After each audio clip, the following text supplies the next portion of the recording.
Classificação indicativa livre. Esta obra foi realizada com recursos públicos federais oriundos da Lei Aldir Blanc. Este documentário foi totalmente narrado e legendado, visando a inclusão social de portadores de deficiências auditivas e visuais. Toda a produção foi realizada respeitando os protocolos de enfrentamento ao Covid-19 pelos participantes.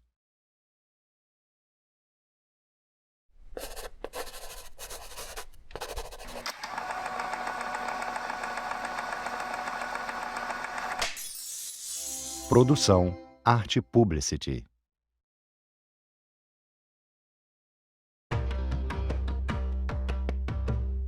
Colaboração Fundação Rio das Ostras de Cultura e Prefeitura Municipal de Rio das Ostras. Patrocínio Secretaria de Cultura e Economia Criativa, Governo do Estado do Rio de Janeiro, Secretaria Especial da Cultura, Ministério do Turismo e Governo Federal, Pátria Amada Brasil. Apresentam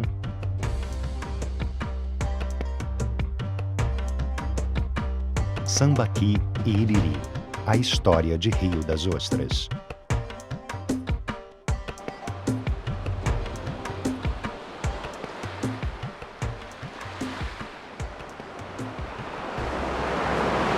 Há cerca de 6.000 anos aconteceu o Ótimo Climático, episódio em que o clima ficou quente e úmido, ocasionando a elevação das águas do mar até atingir o nível de hoje. Desde então, o litoral brasileiro passou a ser ocupado por povos que viviam do que o mar os oferecia e de alguma agricultura complementar, o que favoreceu a sua permanência nessas localidades, bem como o desenvolvimento de suas relações sociais. Embora dominassem o fogo, ainda possuíam hábitos primitivos, utilizando-se de pedras e ossos como seus principais instrumentos ou utensílios. Esses habitantes pré-históricos eram organizados em pequenos grupos e exploravam conjuntamente os recursos naturais existentes. Viviam em meio aos seus restos de alimentos, como conchas principalmente, ossos de animais, sobras de frutos, sementes, raízes e tubérculos. Também enterravam seus mortos no mesmo local onde viviam, deixando seu corpo com a cabeça virada para o nascente e depositando ao seu lado alguns objetos de uso pessoal em vida, como lâminas de machado de pedra, colares de conchas, pontas de ossos, entre outros, fazendo referência ao status da pessoa falecida. Esses habitantes deram origem aos sambaquis, palavra que em tupi-guarani significa samba, tambá, monte, e qui, conchas. Os sambaquis serviam de moradia temporária para essas populações humanas, sendo esses o resultado do acúmulo progressivo desses restos deixados por essas comunidades que os ocupavam durante meses, anos, séculos ou até milênios, abandonando-os quando escassos os recursos para a sua subsistência. Com o abandono e o passar do tempo, os ventos e as chuvas depositaram sedimentos por anos ou séculos, até que outra comunidade com as mesmas características de caça e pesca se estabelecesse naquele lugar, ocasionando um novo período de habitação, parecido com o primeiro, com novos acúmulos de conchas, ossos, sepultamentos, descartes, repetindo-se o ciclo por outras vezes. Não há como afirmar o motivo do desaparecimento dos povos dos sambaquis. O mais provável é que tenham sido absorvidos, conquistados ou até extintos por outras tribos que passaram a ocupar o litoral brasileiro por volta de 800 a 1200 d.C. e que detinham uma tecnologia superior, tal como a de controlar a produção do alimento através da agricultura e de armazenar as colheitas em vasos de cerâmica. Essa ocupação se deu por parte de diversas tribos de outras regiões e culturas que também se deslocaram para o litoral brasileiro. Todas essas tribos eram selvagens e guerreiras. Em 1500, os portugueses descobrem o Brasil e, um ano depois, Portugal envia uma expedição de reconhecimento por todo o litoral. Em 1504, Américo Vespúcio chega a Cabo Frio e, após alguns meses, parte em direção ao Rio São João por 40 léguas, por onde se constatou a abundância de pau-brasil. Naquela época, os portugueses já haviam percebido que o norte fluminense era um local estratégico para abrigar navios viajantes devido às enseadas protegidas dos ventos e o mar calmo, sendo a Baía Formosa de Rio das Ostras a mais propícia ao abrigo e atracação de barcos para melhor exploração do pau-brasil, o que despertou o interesse também dos piratas holandeses, ingleses e principalmente franceses, obrigando assim a coroa portuguesa a dividir essas terras em capitanias hereditárias para protegê-las dos invasores. Enquanto os portugueses exploravam toneladas de pau-brasil, levando-o para a Europa durante 2 séculos, implantavam engenhos de açúcar e dizimavam tribos indígenas inteiras que não se submetiam à escravidão. Com a resistência indígena, surgem então os jesuítas para tentar catequizá-los, apaziguá-los e lhes introduzir costumes europeus. Ainda no século XVI, começam as chegadas dos escravos africanos ao Brasil e logo são separados de suas tribos e misturados a outras de línguas e costumes diferentes para se subordinarem a trabalhos nas lavouras. Rio das Ostras aparece, no início, como passagem de tropeiros que muitas das vezes tinham que aguardar a maré baixar para a travessia do seu gado pelo rio, o que proporcionou o surgimento de um pequeno comércio nas proximidades. O rio era pequeno, estreito e de pouca profundidade, o que impedia os barcos de médio porte subirem, fazendo com que a fiscalização na sua foz fosse menos rigorosa do que outras da região. Como consequência, a Baía Formosa e Rio das Ostras sempre foram abrigo de piratas, barcos, pequenos comerciantes, fazendeiros donos de engenhos e uma população praticamente isolada que só tinha contatos com os viajantes. Rio das Ostras era uma espécie de reserva de terras, por ser uma região limítrofe entre fazendas, capitanias e sesmarias. O norte fluminense foi concedido desde o início pelo governo português a 2 donatários que não ocuparam efetivamente as suas terras. Rio das Ostras teria sido doada ao filho de Araribóia, que também não a ocupou.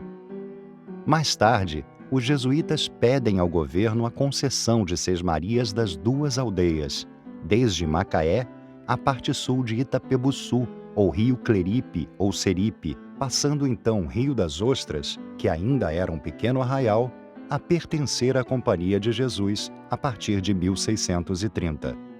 Nos primórdios da colonização, Rio das Ostras pertenceu à capitania de São Vicente até o final do século XVII, quando os viscondes de Asseca se apossaram das terras, pois os jesuítas, até aquele momento, não haviam se estabelecido na sesmaria, fazendo naquela baixada tão somente uma fazenda de criação de gado.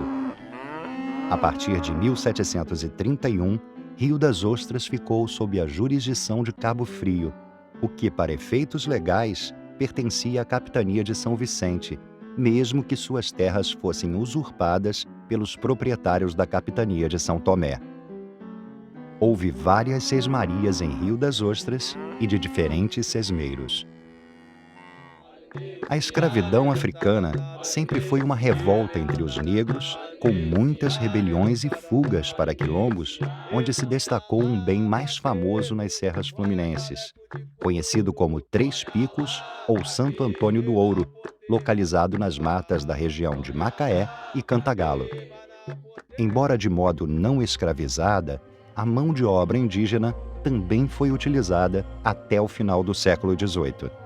Com a proibição do tráfico de escravos, estes passam a custar mais caros aos senhores dos engenhos, comprometendo seus lucros. Com isso, inicia-se o contrabando de escravos, principalmente no norte fluminense. Rio das Ostras, com sua enseada, se torna perfeita para os contrabandistas se refugiarem e comercializarem os seus escravos. Na base do Morro do Limão, onde havia outro poço d'água, encontrava-se um barracão de escravos, onde os cativos ficavam escondidos dos barcos portugueses de fiscalização. Acredita-se que Rio das Ostras foi um dos locais mais atuantes no tráfico ilegal de escravos para a lavoura canavieira da província e para a cidade do Rio de Janeiro.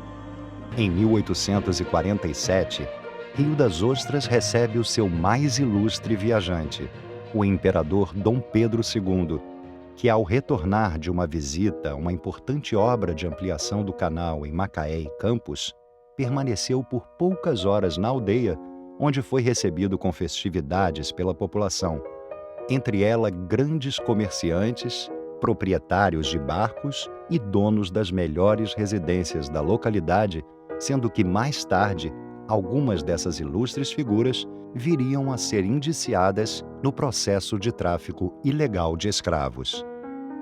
O imperador declara em seu diário pessoal que Rio das Ostras possui praia bonita, evidenciando o fato de outros viajantes serem seduzidos pelas belezas de sua Baía Formosa. Segundo ainda relatos de populares, o imperador teria se assentado às sombras da figueira, hoje centenária, para descansar e contemplar a bela paisagem da Baía Formosa. Até o início do século XIX, Rio das Ostras não possuía edificações relevantes, como igrejas ou escolas, havendo somente fazendas e antigas sesmarias, onde mal se delineava um arraial.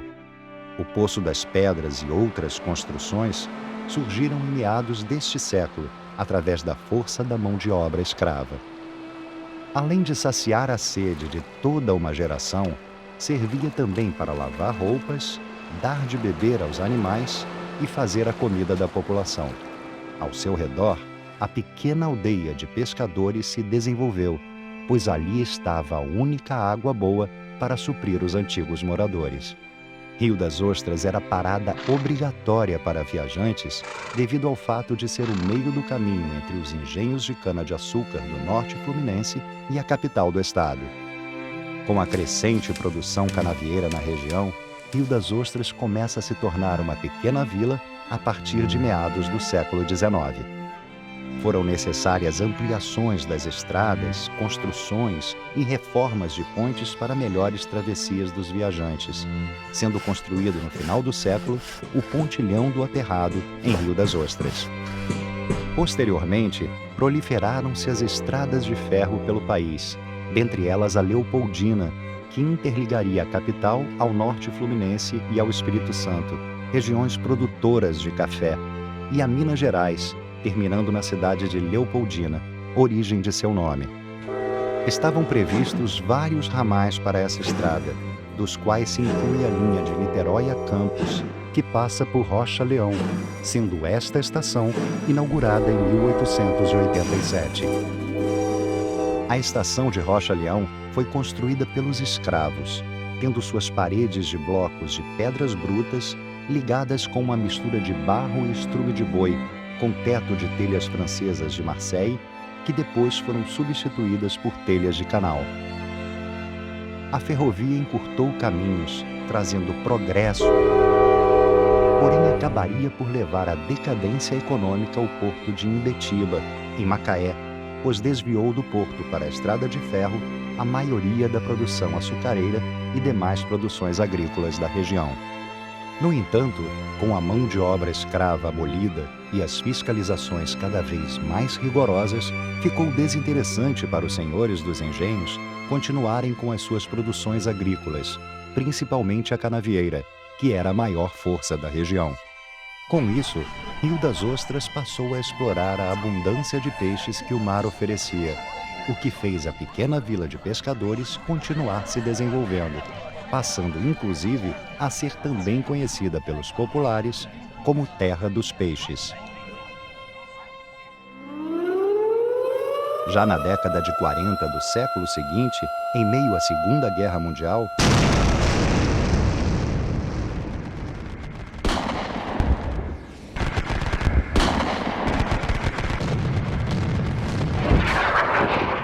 ocorre um incidente militar nas águas da Baía Formosa com um cargueiro alemão Wakama.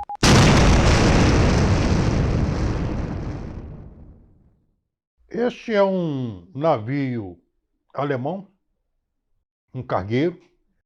Trata-se do primeiro ato de guerra dos ingleses contra os nazistas em águas territoriais brasileiras, já que ele levanta a âncora da Praça Mauá no Carnaval de 1940, durante o início da Segunda Guerra Mundial.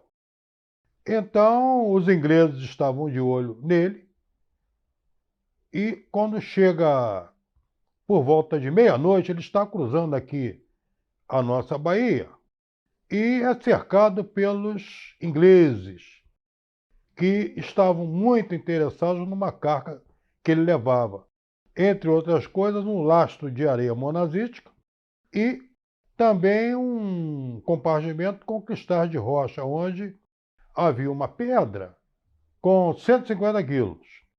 Esse cristal de rocha, na época, é utilizado para fazer as alças de mira dos fuzis e também as lentes de grau dos óculos. No ano de 1967, através do projeto do IPHAN para demarcações de sítios arqueológicos da costa norte fluminense, registrou-se o Sambaqui em Rio das Ostras, que se situava entre o Morro do Limão e a Rua Deolinda Costa. Em 1970, foi criado o distrito de Rio das Ostras, sendo anexado ao município de Casimiro de Abreu, vindo a emancipar-se e tornar-se município em 1992. Em 1997, durante uma obra de ampliação nos terrenos da Casa de Cultura, são detectados vestígios de Sambaqui e, em convênio com o Instituto de Arqueologia Brasileira, iniciam-se as escavações e cria-se o primeiro museu in situ do Brasil, o Sítio Arqueológico Sambaqui da Tarioba. O Sambaqui da Tarioba foi descoberto em 1967 pelo arqueólogo Dr. Odemar Dias Júnior. Posteriormente, quando é criada a Fundação Rio das Ostras de Cultura, em 1997, as autoridades daquela época resolvem fazer no espaço um teatro ao ar livre, e aonde nós encontramos hoje o sítio arqueológico seria o palco desse teatro. Então, começam as escavações e vão aparecendo as sucessivas camadas de conchas de ostras, muito antigas, datadas de entre 5 e 3 mil anos atrás. Os engenheiros ficam impressionados também com as ossadas humanas e resolvem parar a obra e chamar o Instituto de Arqueologia Brasileiro. Eles vêm e se lembram que aquele sítio arqueológico havia sido descoberto e catalogado naquele ano, em 67. Então, quando eles resolvem fazer a musealização naquele exato local. Aí nós temos hoje o Museu de Sítio Arqueológico Sambaqui da Tarioba, com 3 ossadas e várias camadas de conchas de ostras. Ainda no final do século passado, Rio das Ostras passa a receber fundos dos royalties do petróleo, o que proporciona um enorme desenvolvimento da cidade em um curto espaço de tempo, atraindo assim turistas de várias partes que passaram a conhecer e a se apaixonar por suas belezas naturais. Muitos se fixaram por aqui por conta da qualidade de vida e oportunidades de trabalhos oferecidas pela indústria petrolífera da região. A atual denominação Rio das Ostras marca bem a dominação cultural portuguesa. Ela é apenas uma tradução do primitivo nome indígena Ereri, que posteriormente se transformou em Iriri, ou Iriri, que significava ostra em tupi-guarani. Do Iriri dos nativos, que nomeava o rio durante a chegada dos portugueses, os colonizadores foram transformando o vocábulo em iririu, renil, reripe, leripe, seripe, cleripe e peruípe. Mais de 500 anos depois, a língua muda, mas o significado permanece inalterado, mostrando a força do batismo de um nome que foi dado a Rio das Ostras pelos seus primeiros habitantes. Mesmo tendo sido demolido e construída uma réplica em seu local, encontra-se no centro da cidade o Poço das Pedras, como marco das memórias dos antigos moradores que permanecem vivas entre a população. Rio das Ostras tinha água de poço boa e tinha 2 poços, um no lago e o outro no Morro do Iade. Era a água melhor que tinha. O poço era feito de pedra de mão, feito pelos escravos. Sou do tempo do Poço da Praça. Ele tinha um catavento e uma manivela que puxava água para beber. Também havia o Poço do Largo, de frente à Igreja Nossa Senhora da Conceição, com água muito boa. E eu já carreguei muita lata de 20 litros na cabeça para lavar roupas e comer. A água do poço de pedra que ficava na praça era pura e cristalina. Foi essa água que me criou e os 6 irmãos, e toda uma geração. O poço mais antigo era o da praia. Nós bebíamos aquela água e botávamos água no pote ou na moringa. O Poço das Pedras foi feito Era pelos uma água escravos. pura. Quando que eles dava começaram a para todo construir mundo beber e a lavar igreja roupa. de pedra, A quantidade Pegávamos Poço água da aqui, Praça, levava o mesmo até na igreja. Dedico este documentário a Deus, aos meus pais, às minhas filhas e a toda a população riostrense. Robson Antunes.